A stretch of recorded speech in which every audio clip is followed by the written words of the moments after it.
पेडगावचं मैदान होतं 21 जूनला. सगळ्यांचे पहिले जवळजवळ फिक्स झालेले आहेत.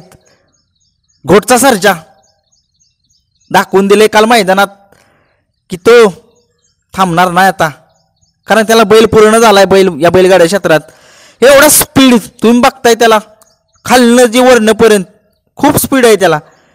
नक्कीच घोटचा सर्जाचा पायरा आता कुणासोबत असू शकतो. दोनच बैल आहेत, त्या बैलांच्या पैकी एक पायरा होऊ शकतो घोटच्या सर्जाचा.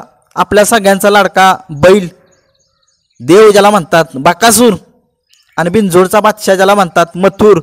मथुर किंवा बाकासूर या दोन्हीतला एक पायरा घोटचा सर्जाचा असू शकतो पेडगावला. कारण सगळ्यांना माहीत आहे बाकासूरचा इतिहास पेडगावचा, तुम्हाला सगळ्यांना माहीत आहे. वेगवेगळ्या पायऱ्यात त्याने एक नंबर केला आहे. मथुरचा पण इतिहास सगळ्यांना माहीत आहे. पळतो तर पळतो, सगळ्या उगीच बिनजोडचा बादशाह त्याला म्हटलं नाही. नक्कीच हे दोन बैल मातब्बर बैलगाड्या क्षेत्रातली ती घोटच्या सर्जासोबत पळतील का दुसऱ्या पायऱ्यात पळतील याची उत्कंठा लागलेली आहे शिगेला.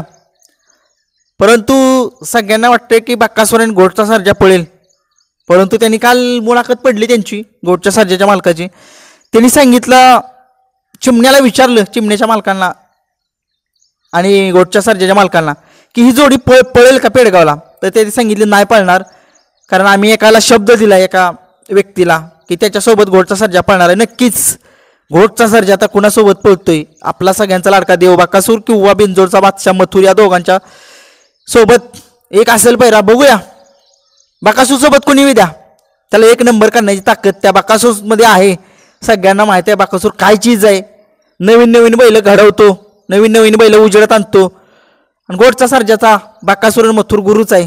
त्याच्यामुळे जरी घोटचा सर्जा आणि बाकासूर नाही पळाली जोडी, किंवा मथुर सोबत जरी घोटचा सर्जा पळाला तरी आपल्याला आनंदच आहे. कारण किती केलं तर आपलीच बैल आहे ती जवळची. मथुर पण आपलाच बैल आहे. मथुर आणि घोटचा सर्जा पळला, बाकासूर सोबत कोण पळेल. बाकासूर सोबत कोणीही पळू द्या, बाकासूर हा एकमेव असा बैल आहे जो कोणताही बैल द्या त्याला घेऊन एक नंबर करतोच, असा त्याचा इतिहास आहे बाकासूरचा. पण खूप साऱ्या शुभेच्छा देतो पेडगावच्या हिंद केसरीच्या मैदानात. जर तुम्हाला कुठले पैरे माहीत असतील तर तुम्ही कमेंट्समध्ये सांगा. धन्यवाद.